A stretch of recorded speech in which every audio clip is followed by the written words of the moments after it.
Sussex coach Mark Robinson, I guess frustrating at the end of the day. Look, it is, isn't it? Because you get yourself what you perceive as a winning position, and then you're being dictated to by the weather in terms of when you declare. We've obviously lost quite a bit of time in the game already, and then you're doubly frustrated because you actually hang around until quite late, looking like getting on, and then you get rained off. So you think, well, you might as well have gone home at 11. But as much as you're frustrated, you're really pleased that we play well. We've dominated the game and, as I say, got ourselves in a winning position. So you've got to be pleased about that and take all the positives from that as we go forward. And you say totally dominated. The 3 days really from start to finish. Well, look, we had a bit of a wobble, and then we had a great partnership between Jimmy Anion and Michael Yardy. I mean, we had Michael Yardy played on a different wicket to everybody else in the match, which was outstanding innings. I mean, he never looked like getting out, did he? And you've got to say, without that, it would have been 150 all out, really. And he had that partnership with Jimmy Anion, and then backed up by Steve McGoffin, and then suddenly you got 290, and you never judge a wicket until both teams have played on it. And obviously, we were discovering the more longer we batted, it was reasonably easy to hang in there, but it became quite attritional. And it was can we winkle them out? We bowled really well as a unit.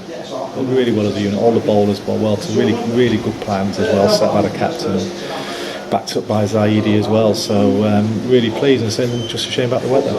Other pluses as well. You spoke about Michael Yardy, but Rory Hamilton-Brown getting some runs second time around, and Matt Machin getting some runs as well. Yeah, because look, that was a difficult situation. It's a very hard wicket to force the pace on. Kerrigan's bowled a lot of overs around the wicket over the wicket into the rough. So, but neither of them played the situation. They just played the ball, which was great. Good for them.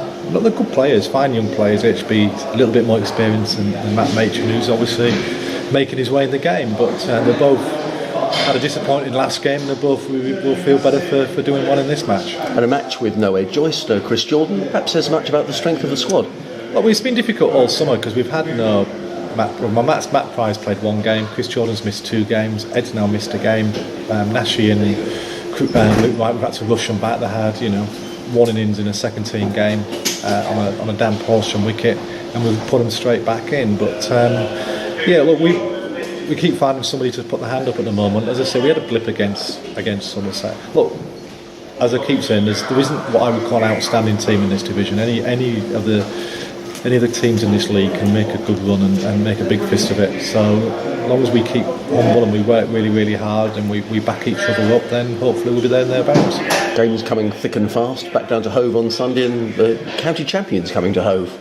Yeah, and they've got Mark Wood back, who's got a yard of pace. We're wondering whether Stokes will be back. So there'll be a good contest. Onions and Rushmore, they're good opening bowlings, aren't they? So there'll be a good contest. Sangakkara, etc. So every team has it. Every team has it, don't they? They have big players. So that's where you get frustrated when you miss opportunities to win due to the weather.